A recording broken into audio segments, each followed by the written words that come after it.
All right, so this is the continuation of one conservative versus 25 LGBTQ activists. Part two. That conservative known as Michael Knowles, and we'll just get right into it. So here we go. It's close. Next time. Hello. How you doing? Good, I'm Jeremiah. Jeremiah, Michael. Nice to meet you. Okay, so I just wanted to kind of define terms a little bit. You mentioned social contagion. Contagion how? Meaning, well, going back, there's a good study by Dr. Lisa Littman that showed, this was back in 2018, that peer influence is one of the great drivers of transgender identity. So that's how it's a social contagion. People look around at their peers and they see them identifying as LGBTQ, and that makes them much more likely to identify that way themselves. Okay, so by that definition, because I'm thinking contagion makes it sound like it's a disease, right? Yeah, it's like not a COVID. disease, but it's not good. It leads to lots of bad health outcomes There we for go. them. So you're saying bad. And I think you mentioned earlier, you said, oh, kids are more likely to attempt suicide if they come out as trans, right? Anyone, not just kids, anyone who identifies as transgender is significantly more likely to be suicidal. Orders of magnitude more likely to be suicidal. Let me focus on where my expertise is. I'm a therapist, and the thing is, when kids and adults get mental health care, they're less likely to attempt suicide. Furthermore, if kids have to hide their identity because of people that are ultra conservative and try and repress someone's sexuality and or identity, those kids and adults are more likely to attempt suicide. That is not backed up by the scientific literature, I'm afraid. What scientific literature are you talking about? There is lots of scientific literature. I'm happy to answer that question. Do you want me to answer your question?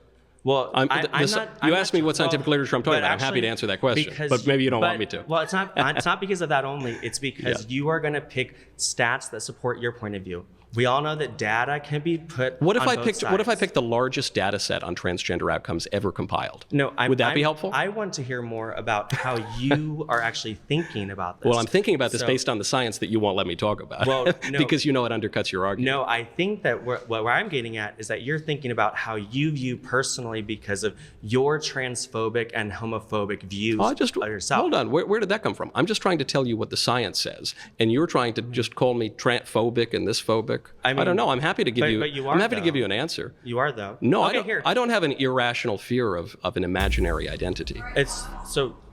It's okay. I have a rational fear of it becoming a social problem, but.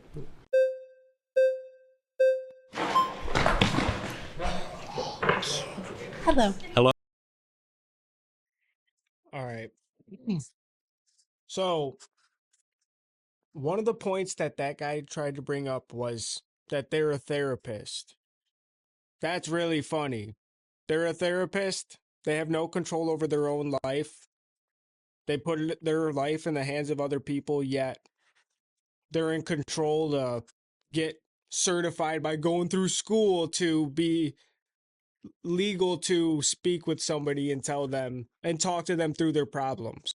Yet they haven't even dealt with their own, rather than mutilate their body in ways that aren't going to be beneficial for them. It's funny that they're a therapist, yet just by a single look at them, I could tell that they have nothing that they could offer me advice-wise. Yeah. I didn't even think that one didn't go on for a super long time whatsoever. I feel like they didn't cover a whole lot of things right there, but I will say that... Do you know the stat that he didn't want him to bring up? What was it? It's probably the suicide rate pre and post transition, which he's already brought up before, but it's also probably the anxiety and depression rates among those groups. It's the highest amount out of any group. Yeah. And like you alluded to earlier off camera, these people are stuck in the past in the sense that they're trying to change things that already happened that they can't change, such as the gender that they were born as. And they're simultaneously trying to alter the future and control things that they can't control in hopes that it will somehow make them feel whole in the end. And it never pans out. I shouldn't say never, but most times it doesn't pan out. No, not and there's a reason it doesn't pan out. It's because the solution that they're being provided is not actually a solution to begin with. like we've said in other videos on the channel, if you get thyroid cancer or thyroid issues, their number one solution is just kill the thyroid.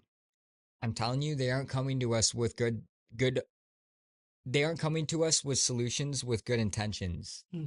Their solutions just get you out the door and also the money out of your pocket is the best way I can put it. While simultaneously not actually fixing the issue. So if transitioning actually fixed the issue, then why are all those stats true? Mm-hmm. And I guess going on top of that, if affirming these things that these people are feeling is the right thing to do, then why is all those stats about anxiety, depression, and suicide true? Yeah, and I'll say that one was really short, but look who gained a little bit more courage to come up and hear somebody else speak a little bit for her to come up with her own thought again, but carried off of somebody else's ideas. So I can't wait to see where this goes. I think we should play it from right All here. right. I'm good. I think because initially the prompt was about LGBTQIA identity, and we're really hyper focusing on that trans identity. We can do any identity. Absolutely. So I kind of just want to speak from my own anecdotal experience. I'm not here to debate, change anybody's mind. What I can tell you is that pre-transition, all of the mental health issues I had, all of that was starting before I transitioned. Yeah. Since I transitioned, started my hormones, have done all the right things, gotten my gender affirming care, all of these issues, problems I've had have alleviated. How long ago did you do it? About a year ago. Yeah. That is also backed up in the scientific literature, that there can be short-term improvements to mental health, or even a short-term euphoria. But the long-term, I mean, people are laughing at this. Well, because it's ridiculous. Well, okay. So in 2019, the American Journal of Psychiatry published a study giving the largest data set on so transgender anecdotal identity. experience doesn't matter at all. It does, but it doesn't matter as much as data, because data is just a lot of anecdotes, many. So it looked at much longer-term analysis, and what it tried to argue was that the transgender hormones and surgical treatments did improve outcomes on anxiety and suicide and depression.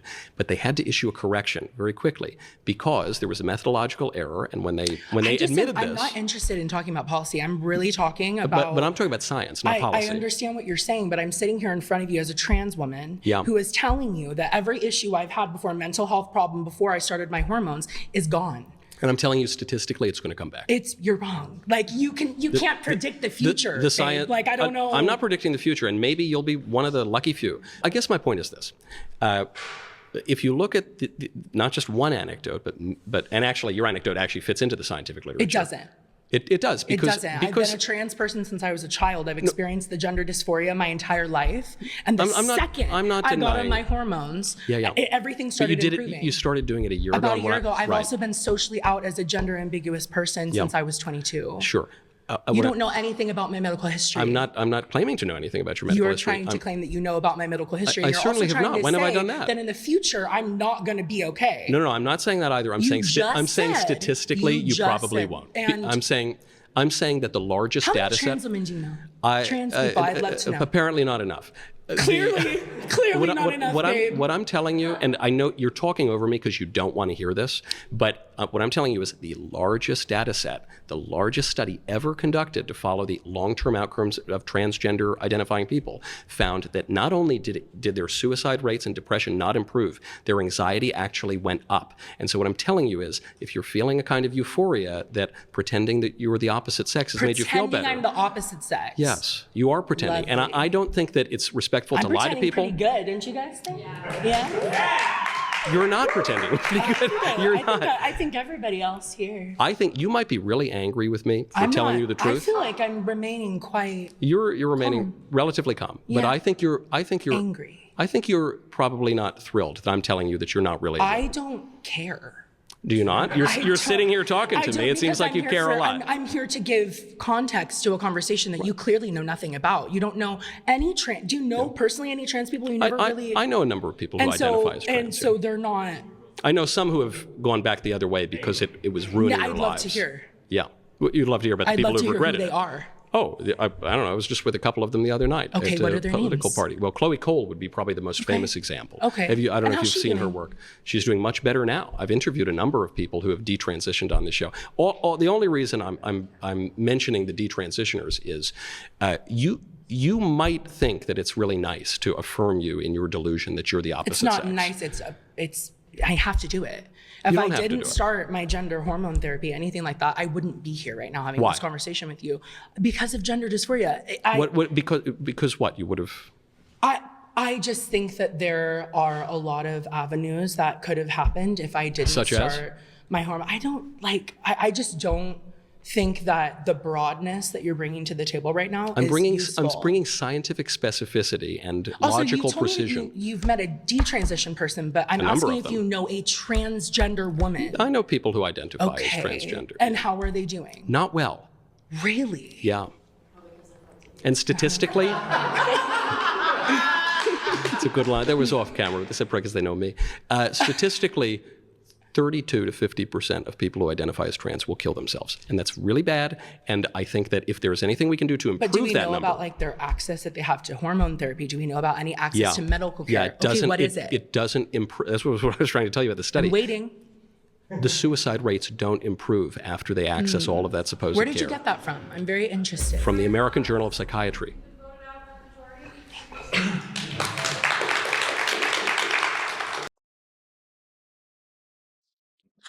Isn't it kind of ironic that he basically put her against the wall at one point where she was going to say it, but realized that it would have proved his point that she wouldn't have still been here, which means she was going to commit suicide or something. Because this is the whole point, is you need to understand to love who you are, because that's who you come into the world as.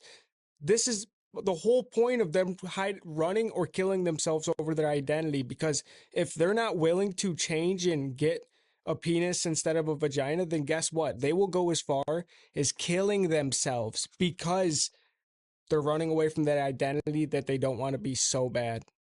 Like I've said to you before, imagine not liking yourself so much that you're willing to go through all these sex change surgeries and do all these things to your body that can never be undone. And then at the end of the day, looking at yourself in the mirror and looking at what you've created. Your body, your temple, right? My point is, if you're that unhappy with your body to begin with, and we actually said this in the first video, you're lost because you're now down this path of thinking that if you just do all these things, you'll be happy with your body. You never will be. It'll never be enough. And that's why the suicide rate doesn't improve when they have access to hormones or access to all these surgeries. And the simple truth is, I said it earlier, their solution is not actually fixing the issue. And the issue is that you're affirming feelings that you should not be affirming. Yeah. I thought that one went on a little longer than it had to have, because she kept asking questions that are not even into the best interest of the topic in the first place. All she kept asking was, how many questions he kept asking was, do you even know trans people? How many trans people do you know?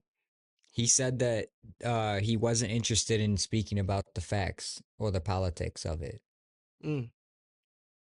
Interesting. Then why are you even speaking? How does that make sense? You're just going to throw out the playbook, write your own? Why do you think their anxiety goes up? I'm just kind of asking you that. Like, I don't know the answer fully. Like, why? He made a point specifically that the anxiety goes up Anxiety goes up of what? after they transition. I think it's because they're taking themselves that they picked. I think this is how it goes for them. It's like getting a tattoo where you think that this tattoo is going to look good. Then you get the tattoo and you realize, probably it doesn't look that good. It's the same thing of when they go through the transition of, well, this is the body I asked for and stuff like that. So now I have to embrace and explain myself to almost everybody, because nobody understands the things that they're truthfully going through. So I feel naturally that your anxiety, because of how much of an outcast you are, because it's only 1%, is supposed to be skyrocketed, because It's an You- out of thing in nature. That's a good way to, yeah, that's actually a good point. I also thought of it too that your body now suddenly has a completely different ratio of hormones than it's ever designed to have. Yeah. So how are you ever supposed to feel normal? Hmm. And the fact that they can even sit up there on a camera and pretend that they do feel normal and have normal thoughts is crazy because clearly they don't. Mm. And one other thing that I found interesting, this was the last point that I had wrote down, was it was kind of funny that when she, I don't remember exactly what he said, but he basically said something and needed affirmation from, I mean, look at the guy on the right side of the screen right now. I mean, come on, let me just pull this up real quick. Why did it do? Oh, I see why. Because it goes to the number that. Okay, I can change that later. Oh well, we'll probably just cut this part out. But essentially, he needed affirmation from the whole freaking clown crew. Man, I didn't get a time to write it completely up, but it was basically like where she was standing her ground up to her, and I'm like, bruh. Was it about, wait, she didn't bring up anything about therapy, did she? I remember when that part came on. I mean, you guys could see in the little bubble that we're in. I looked at you and I was like, this is what they're cheering for. I don't know exactly what it was, but that's why your booze can't hurt. Yeah, like I could definitely see some of these people hating on the way that we think and view the world, but looking at what they cheer for, their booze could never hurt us. All right, now we're at an hour and 41 seconds. So we're going to get back into this now. Let me get this pulled back up. And I don't even know what the next question is. Do you know what it is? No. Oh, I think it was contagion, LGBTQ society contagion or something. We'll see. Hi, Michael. Hello. How are I'm you? Gilbert. Nice to meet you. Hey, nice I to do meet watch you a lot, actually. Thank you. Thank you for course, you're watching me. welcome. You have Yeah. great taste in podcasts. Thank you. I appreciate that. So, LGBTQ identity being a social contagion. Your statement was not that it can be. You said that it is. Yes. Right? I might be willing to agree with you that it can be, right? Because socially, sometimes people are like, well, I feel more at home in this community, whatever. Is it your belief that it's that every person who is gay or lesbian or bisexual, well, actually, let's go just to the gay, because I'm gay. So I'll talk about that. Yeah. I just outed myself. I think everybody knew that. Obvious. But do you believe, this isn't controversial, but that's why we're here. Do you believe that I'm choosing to be gay? Oh, no, well, so you make a good point, because obviously it couldn't be a social contagion all the way down, because at some point, there's got to be the first gay guy. Right. I don't know the story of the first gay guy, but no, I think it's entirely possible that there could be either some environmental factor that inclines one to have same-sex attraction, or even potentially a genetic factor, though they've never discovered the so-called gay gene. But that is different from LGBTQ identity. And it can be in a few different ways. One could either, if one has these same-sex attractions, could still like marry a woman, or could be celibate, or could just not, or... Do you think that's ethical for a gay man to marry a woman, to take that spot in her life that could be going to a straight man? That's not loving. Well, as a Christian, I'm a Christian. You should maybe be honest. I wouldn't lie to your wife or anything. But, I'm gay. We're never going to be into this. I'm never going to be into this. I'm going to hold my breath and all that. But let's do that so that I can get, you're okay with that? Maybe you should not get married. I'm not encouraging that you do. I don't think that's a loving thing to do, Michael. Yeah, no, I'm not saying that anyone has to do that. But that's one thing that one could do. Or one could just do You think it's an option? I mean, it happens. Yeah, plenty of guys do that. I know, of course, especially in the church. A lot of closeted gay men are marrying women. I think we know that. Right. Do you think that that's the correct thing to do, though? Is that ethical to do to that woman, to take that away from her? Well, I don't know. I mean, if you're going to fulfill the responsibilities of a husband and you're honest with her.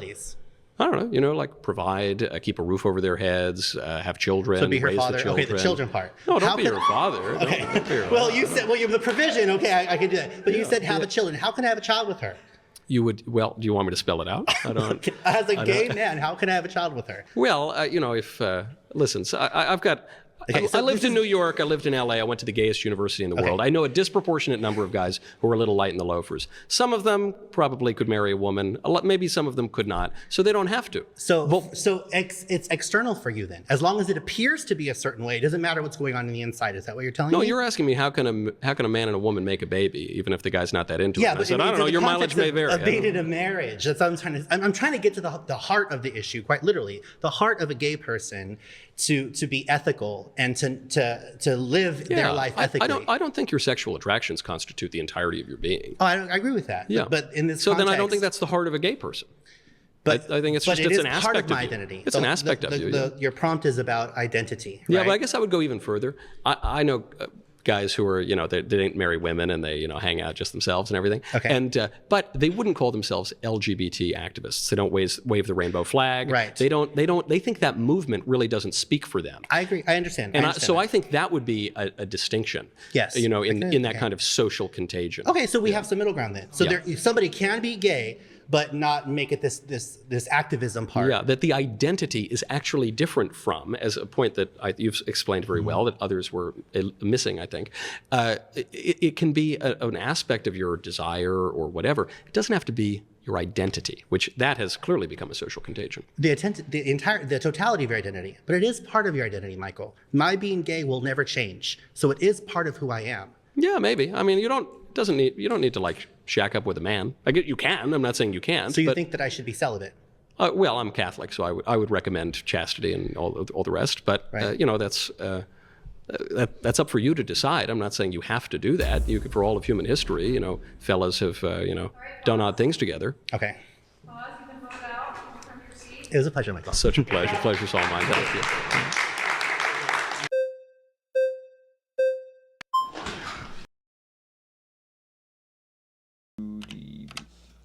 All right, so he was probably the most polite one that actually went up there and actually was throwing out what you could say on their side better points. I'm not saying I agree with it whatsoever, considering I thought that Michael Knowles was putting up a good fight when he was bringing up, well, I think that's something that needs to be taken into consideration is there is a large percentage of people that do risk the opportunity to be gay because of environmental factors and how things played out while growing up. So it's usually somehow programmed into them rather than their own actual thought. It's an environmental factor.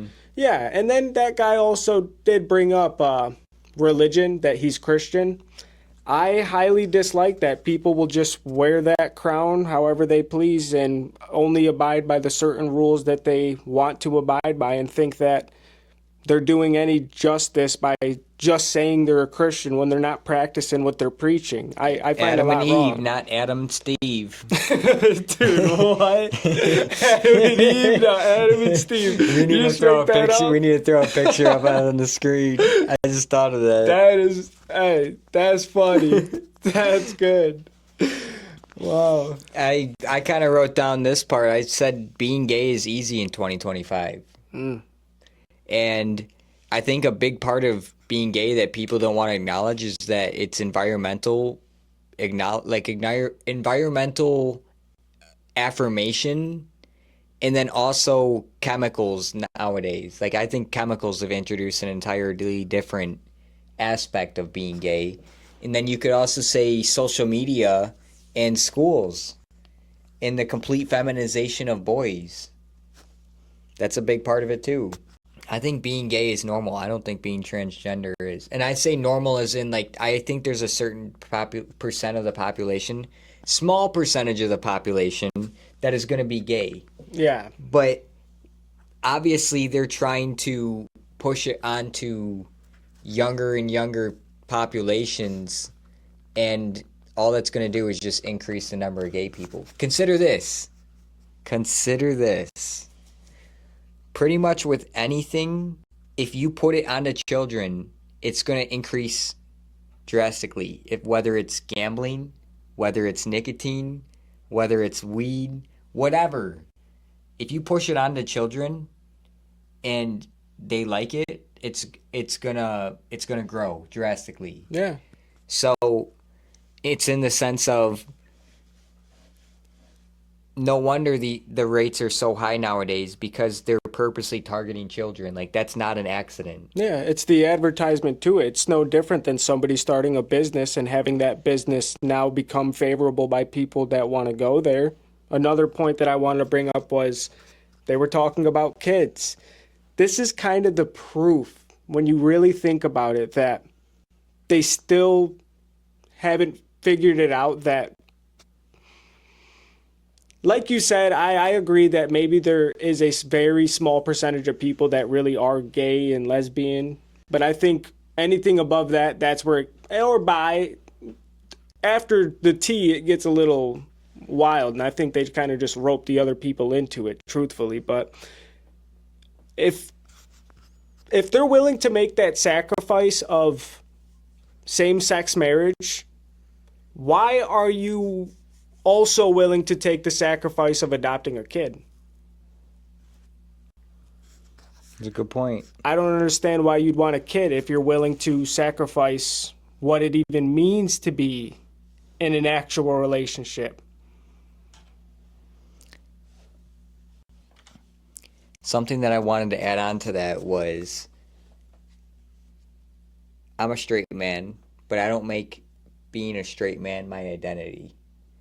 So why would it be okay for someone who's gay, bisexual, lesbian, queer, whatever names they want to come up with? Why does it have to be their center of their identity?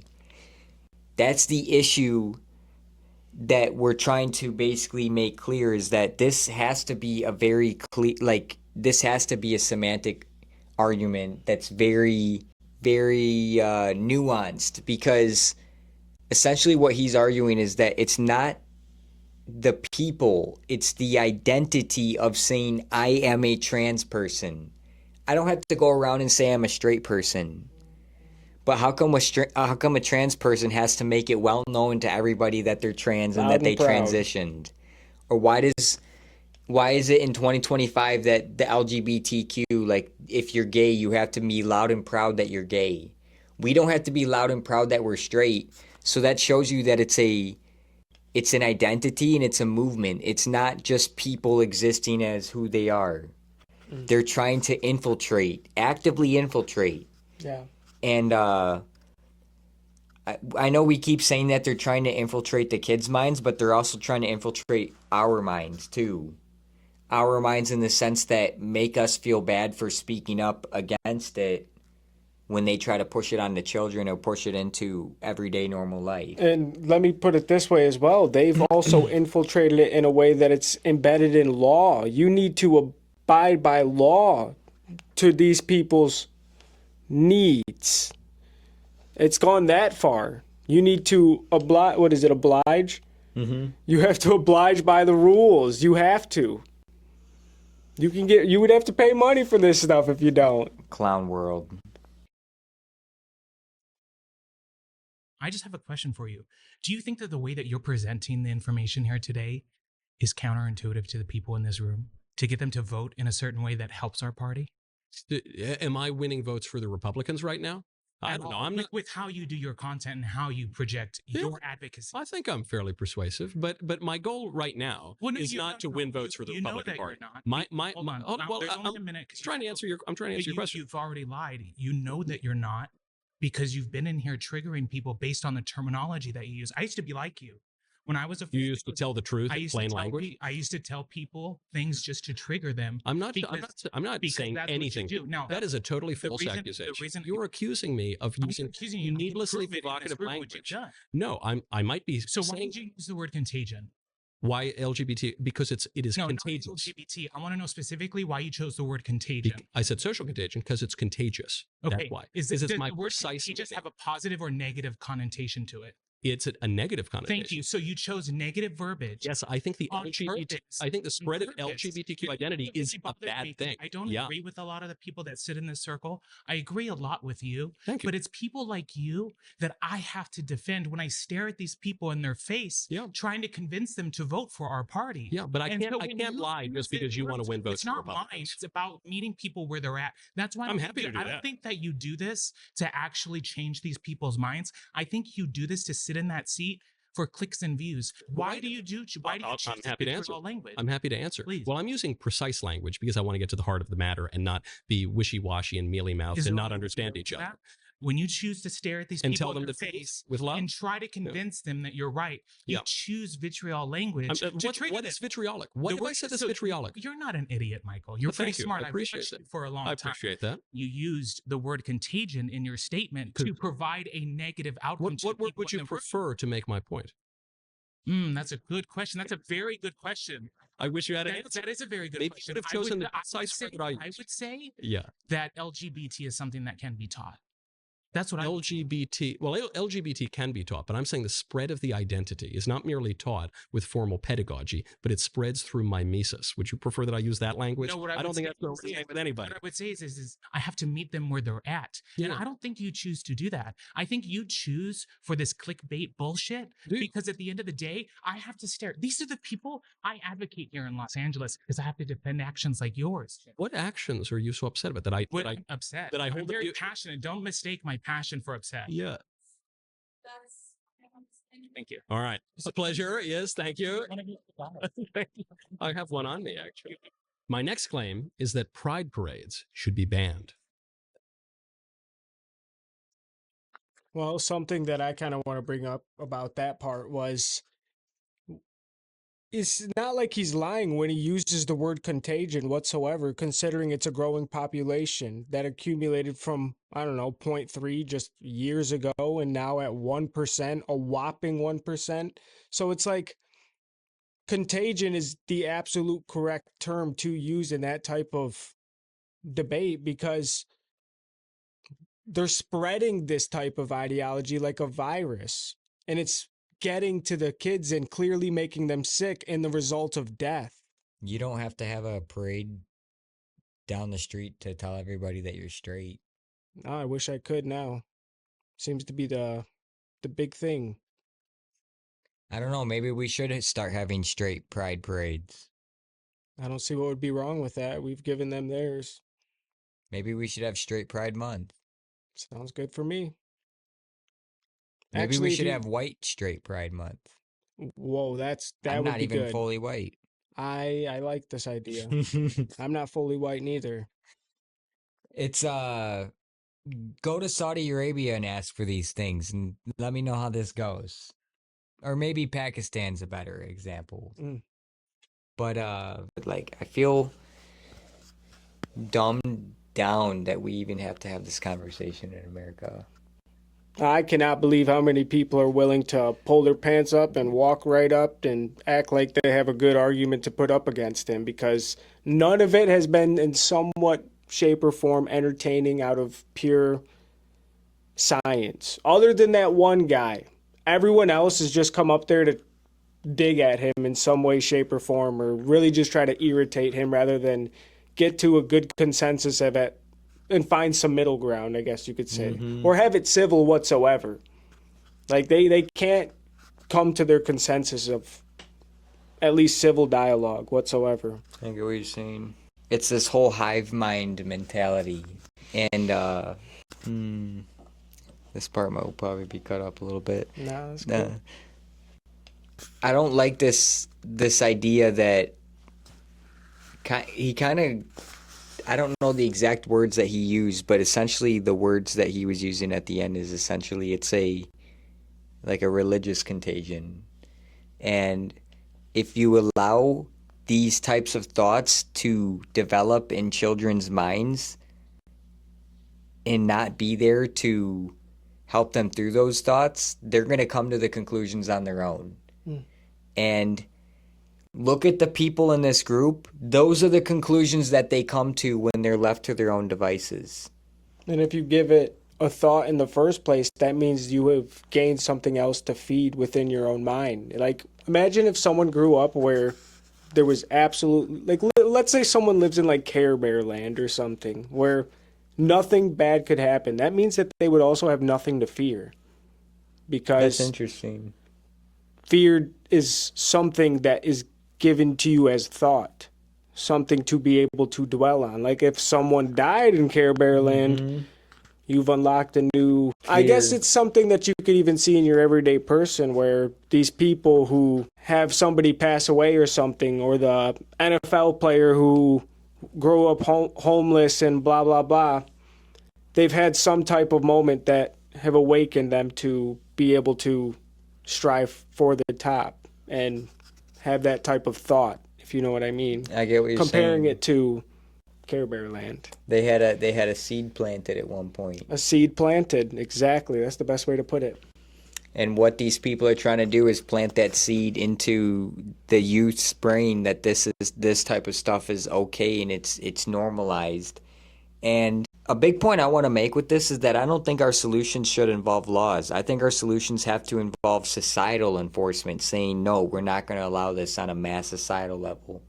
Because I don't like getting the government involved. Anytime you have to get the government involved, then they got to pass laws and restrict our lives more and determine what is and what isn't a mental illness. And frankly, I don't want to go down that road. I think society is a better judge of that. And essentially, the only reason that this gets this far is not because we didn't pass laws to stop it, but because we just didn't enforce it on a societal level. And I will say this. In a society of millions of people and unlimited devices, essentially, now at this point, we've stated this part before, you can portal realities with these devices, electronic devices. So with millions of people, there's almost like no way on a societal level that you can enforce all of this stuff out of society completely. I think at this point, it's like the cat out of the bag type deal. Like, it's already out there on social media. Kids already have tons of unsupervised access to social media, so they're already consuming it. Like, I think the damage is already done. Now it's just a matter of mitigating the damage. Yeah. I think so as well. I think it's really, and we're at a point where it's, I don't want to say vaccine because we all know about vaccines, but it's more about we're at the point where we need to start curing that disease that is going around. And I hate to use the word disease because I know people might find that offensive, but I use the word disease in the sense of contagion. It's quite literally a virus that is spreading to the youth and planting the bad seed that is now able to be watered in the first place for it to grow. Without having any type of fast food chain around, you will not be addicted to any of them because you have never experienced it. You can't be addicted to something unless that seed has been there in the first place. It's like, we've talked about this before, but it's like alcoholism supposed to run into the family or something like that. Well, that doesn't make sense to me because if someone's never had alcohol, they could never be addicted to it. Your body's just not going to get to a point where it's like, oh my God, I really want alcohol and I need it right now if you've never had it. Because guess what? In fact, when you are drinking alcohol in the first place, there's not a single person alive that's body is agreeing with it. And It's fighting as hard as it can to get it out of you as quickly as it can. bada bing, bada boom. That's the whole thing that's going on is your body's now working to get rid of that. So I want to touch on something you said. This is it sucks to say, but this is actually a disease of the mind. And it's a disease in that in the same way that it's like a battle. In the same way that a parasite can feed on you, this parasite can also feed on you. I'd be willing to bet a lot of the people in this circle could trace back to the moment in their life where they like started having these thoughts. I would think so. I would think that that person has to be hyper aware. Like at some point hyper aware in the sense of being able to recall more of their past and remembering earlier ages than most people could. We said it off camera, but I believe there's a statistic that like 50% of transsexual people were sexually assaulted at some point in their life. Yeah. And that alone is a scary statistic because that, to me, says that a lot of transsexual people are suffering from mental issues as the result of being a victim of a sexual crime, and oftentimes at a young age when they were completely defenseless about it, and also when they should have had adults protecting them, but there weren't adults protecting them. And I'll just say this outright, that's got to be a very troubling thing for a child's mind to process when they're abused in that sort of way from someone who's supposed to be a protector of them. A good point that we could add on top of that is, I mean, how could you expect after having a social life like that being transmitted into school as an even better social life? Because, well, school's pretty tough for some people, and to cope with it is not easy if you're at the bottom of the barrel, because school is a hierarchy of popularity and not very popular whatsoever. So these people subconsciously and consciously avert themselves to be in the position of not being understood, being picked on, dealing with things terribly. I mean, it is a cruel world at some degree. I mean, we've made videos on the whole school system, so if anyone's curious, check that out. But it's kind of a whole fraud system that isn't even, it basically goes into how school could be shaped and how property taxes are affected with schools as well.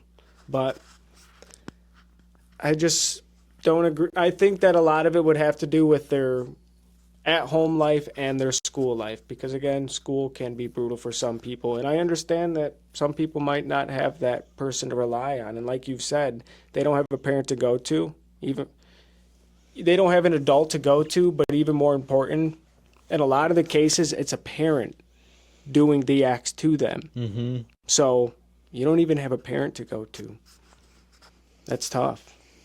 And that's a big part too, is that parents need to remember that being a parent comes before being a friend or a family, like I guess like a friend to your own kid, in the sense that you're the one that needs to lead them and instill discipline, because if you don't, you end up like one of these people in this group who has zero discipline over their own thoughts.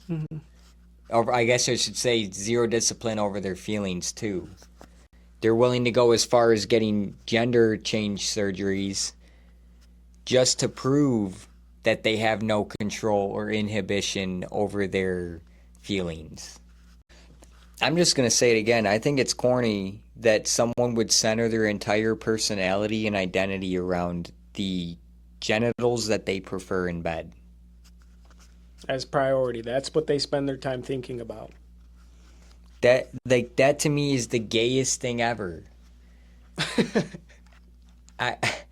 I just can't even imagine having so much time on my hands that all I can think about is how I'm going to tell other people about the gender that I prefer sexually. And like I've said earlier, I feel like this comes from like an obsession of sex, because what else could it be? I mean, really, what else could it be at that point? I mean, they've displayed it themselves on the Olympics. I mean, that's all it was about. It was against everything Christianity stood for, and then they mocked it as a mockery. And I was talking about this earlier, but the lesbian, gay, and bi, I believe that there are a small percentage of people that have a different type of preference. But anything beyond that, I feel like the trans and all those other people are kind of dragging them into it and giving them more of a bad name and silencing those people, because I feel like once you get to the point of mutilating your body, that's when it's the seed that was planted of, well, you're not very comfortable who you are, and your identity is quite literally unidentified at that point. Like you don't even know who you are, because it's like we've talked about with a mother having a kid and that mother having all these different types of plastic surgeries. That kid's not even going to look like her. So that person that the trans person is transformed their body into, well, that's not even them. Like, you can't even trust them at face value at that point. Because, I mean, if I walked up to somebody and I was living in the wild and they were trans, truth be told, I might have to go berserk. I don't think I could trust that person off rip. I might have to get a spear really quick, something, anything, because that's just not a good look when you walk up to somebody. That is far out of the norm of reality. That's deep without, especially having it as a medical advancement like we can offer. That's like I wild. said, there has to be a lot of things in place for trans to even be a possibility in the first place. Gay, bi, lesbian, that's all possible with no technologies or anything. I feel like there was, back then, the gay people were much cooler. Like, cooler in the sense of they could take a joke. And this is something that's interesting. I actually think there was probably trans people, but they used to be called cross-dressers. Yeah. And now I actually think this is what it is. We've just gotten the ability to transition people. So we're like, hey, let's give these people a box of matches. Let's give these people who have the mentality of children and the emotional control of children a box of matches and watch what happens. Yeah, let's instill Oh, and let's give them seed. money too. Mm-hmm. Just instill the little seed in their brain. It's kind of the sense that I think there's always been such thing as cross-dressers. Yeah. Obviously a small percentage, but now it's the sense of, oh, well, if I cross-dress, what if I just change gender? Because you can. My point is, if it wasn't possible, this wouldn't even be a conversation right now. That's true. It's absolutely true. All right, let's get back into this video here. Let's go full screen.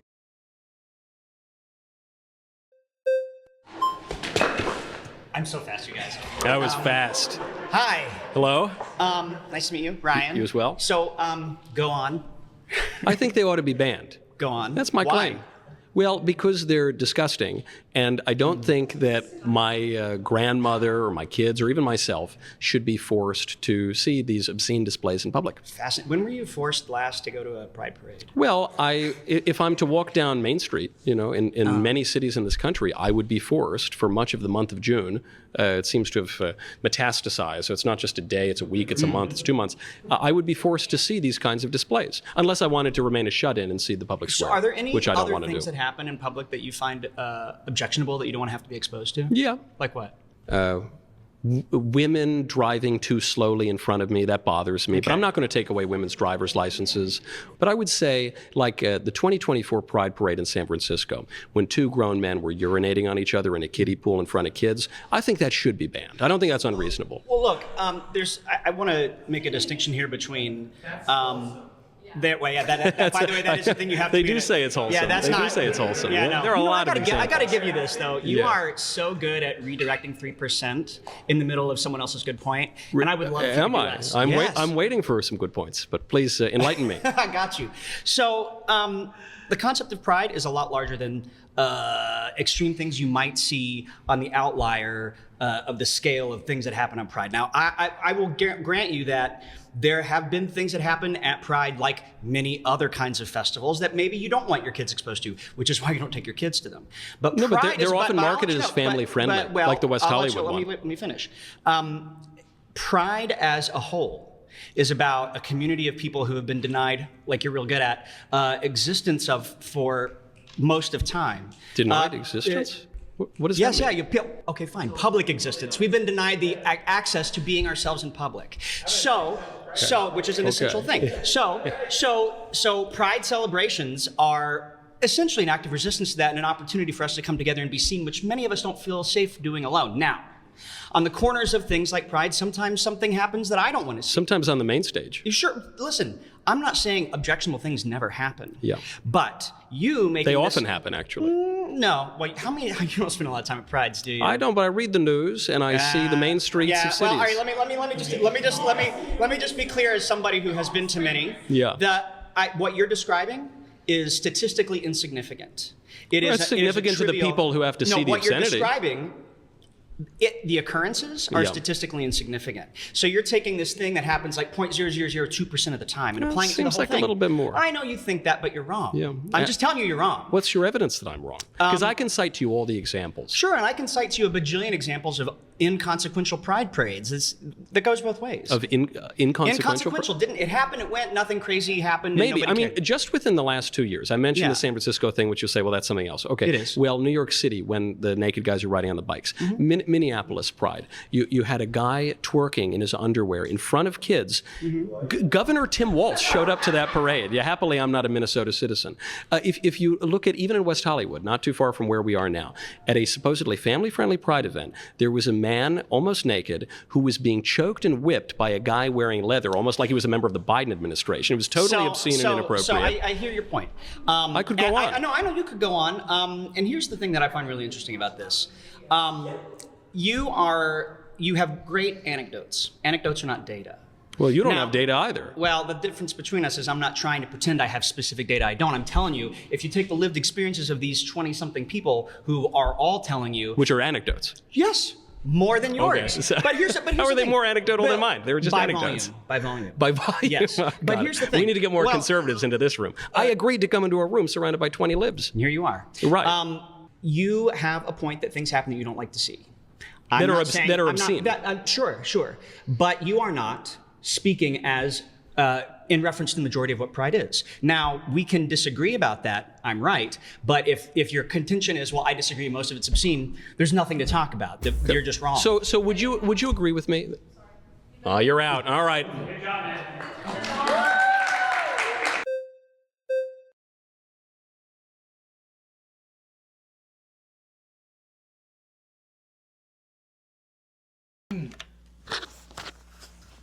Want me to start? All right. So, something that I want to bring up that is very important to all of this is this guy is trying to bring up that things are inconsequential at a majority of them. But what he doesn't take into factor is your actions are dictating how the reputation of your population goes in the first place. And by that, what I mean is just because he doesn't live in Minnesota, yet he knows about that certain thing that happened at the parade, which tells me that we have to ask the question of what time are we living in? Is it the time of technology, I believe? Isn't that interesting? I can take this video right here and wherever I'm at and show it to the entire world if they'd all decide to watch it. Which, if you do the same at a parade nowadays, I can record it and show it to the entire world. So your actions are dictated by everybody as your spectator because we have technology. It doesn't matter if it's an inconsequential thing. Those things are happening. Men are pissing on other men in front of kids. These people are dressing up in all leather and being spanked like Did slaves. you see the group's reaction to it too? They clearly don't care. Did you like it? Little crabs and shit. They were Yeah. making jokes about it when clearly we're concerned about this being pushed onto children. I can tell Michael Knowles is concerned about it being pushed onto children. We know it's not right. And they're trying to pass it off as like a joke. That, oh, that didn't happen, or oh, it's not that big of a deal that it happened. No, it's a very big deal that this is going on. And the more that they try to downplay it and convince you that you just don't need to do anything about it, the more they're going to keep getting away with it. Mm-hmm. And then before you know it, it'll be illegal to ever say anything against it. Yeah.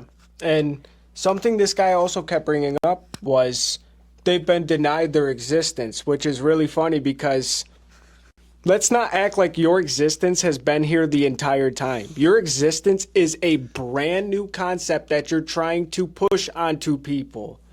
It has not been here for a very long time. It is literally within, I would say more seriously, the last 8 years, maybe.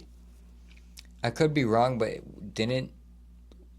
weren't It all there started ki- with Bruce Jenner. That you could say that. Weren't there cases in Canada where like dads were losing custody cases because they weren't affirming their Yeah. kids' Yes. gender? I did see that. I did. Yep. It's a sick world we live in. Like they're not even going to give you control over your kids anymore. They take them for school, already indoctrinate them there, and now at your own family house and have your own family matters, they want to indoctrinate when you're not affirming something that is statistically the flip of a coin of life or death. And this is the part that sucks is that going back to before, way earlier, probably in episode part 1 of this, is it's this whole idea of it coming from a place of good-heartedness. The road to hell is paved with good intentions. Parents come into this and think, okay, I should listen to the doctors and listen to what the teachers are saying and what the media is saying. They're not your friend. They don't care about you. They just want your money. And I feel like by this point in the video, we should be able to have that well established. That they're not your friends. Mm-mm. They aren't coming with solutions that are actually going to ever fix anything or make anybody's lives better. And adopting any of those traits do not show any improvement in your life whatsoever. And in fact, make it more financially of a debt and statistically not mentally as prepared as for life as you could be. And it's kind of sad because this type of identity almost sets you down the wrong path. And that's the unfortunate part with this path in life. You can't undo some of the things down this path. Once you chop off your pee-pee, it's gone. Once you take puberty blockers and don't go through puberty, you don't stop taking puberty blockers and go through puberty. It's gone. Mm-hmm. That development that was naturally occurring, disturbed. That thought that you're feeding in your mind about transitioning, disturbed. A lot of the stuff that has been said so far is disturbing. It's disturbing that we have to debate about whether kids should be able to watch other men piss on each other at a parade or wearing all these things. Like, this is the whole point, though, is they're doing a very accurate job at representing what they want. They're your children showing you your firsthand. children. Yeah, they don't give a shit whatsoever. They don't care what you think. So do it right in front of you. Exactly, they'll do it right in front of you. And so the law will protect them. Essentially, if there's anything you can take away from this video, it's that you need to stand up for the way that you think, especially when it comes to LGBTQ, because you cannot let this infiltrate to your children. And if your children are already gay or lesbian and they decided they want to do that, that's on them. But we're more so in, I think Michael Knowles makes a good distinction too. It's the distinction of the identity versus just part of you. Part of someone would be, oh yeah, I like men. Identity is, hey everybody, I'm gay. You need to know that I'm gay, be happy that I'm gay, affirm that I'm gay, yada, yada, yada. And you could do that with trans, lesbian, queer, whatever. They just want you to comply. We don't even want to sit here and care about the identity, because the American flag, if you truly believe in the American law system, it would cover all of those groups. You don't need an LGBTQ flag. That's a completely separate thing. It is 100%. It's an ideology. It's not a country. It's not a place that produces anything. It's not even a fuck. My bad. I didn't mean to swear. It's not even a group of people that can get bigger on their own. Mm-hmm. They can only recruit your children.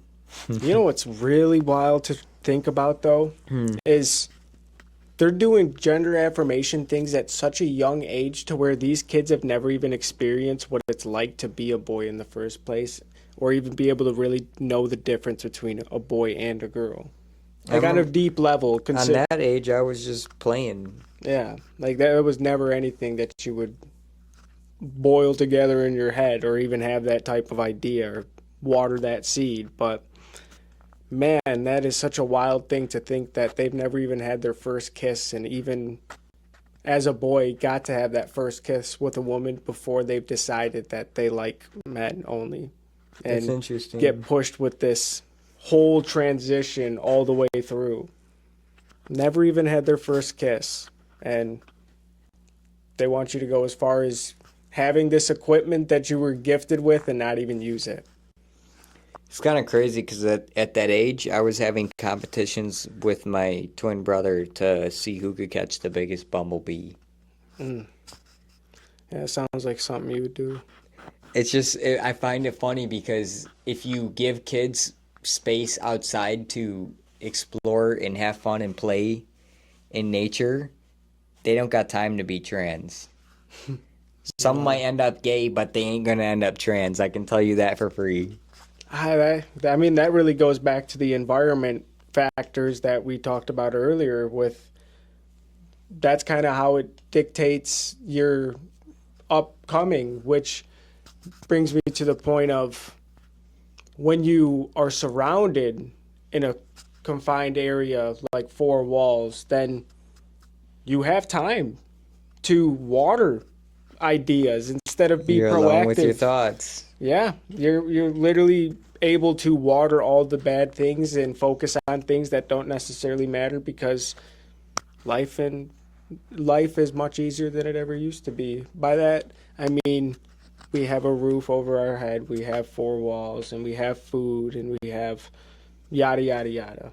But it's easier in the sense of being able to have your biggest worry of why did my boyfriend like this Twitter post or picture, Instagram picture. That's a big problem for someone nowadays. Can't do that. If you're in a relationship, you ain't liking the other gender, one of the two genders picture. Did I say that right? I think so. I don't know. How long we got? We're already at an hour 5. What do you want to do?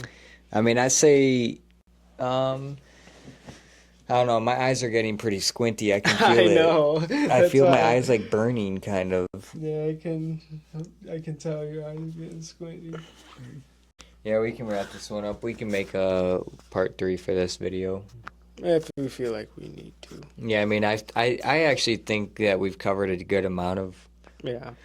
what we wanted to say. I'll probably end up watching the rest of this and see if there's anything else that we can respond to. And I think some of the points we've definitely touched on a couple times and kind of just drove the point home. I feel like a lot of the people are filibustering anyways, just spewing things just to occupy the time that they're gifted with, a platform and everything, and they waste it by doing that, which is very irritating. But, I really don't want to sit here and think that, I don't want people to sit there and think that I've been trying to be harsh to some people. I mean, like we've talked about, we have environmental factors that play into how people are, and this is who I am, so deal with it. This is how I talk. You see how they talk about straight people, Yeah, especially so, cis male white straight people. and I'm not even fully white, but Same here. I'm not a bad person whatsoever. I mean, I just keep to myself, and we're just farmers. We're farmers.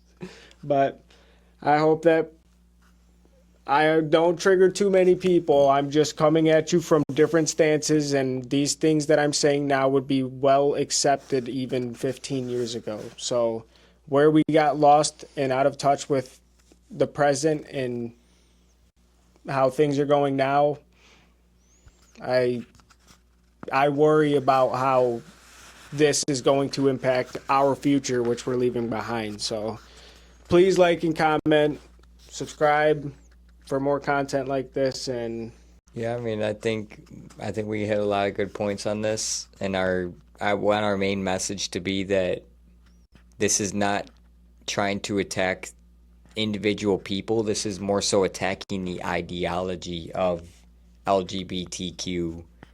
That's the important distinction, because they're going to try to turn it into a personal attack game, and that's not what it is.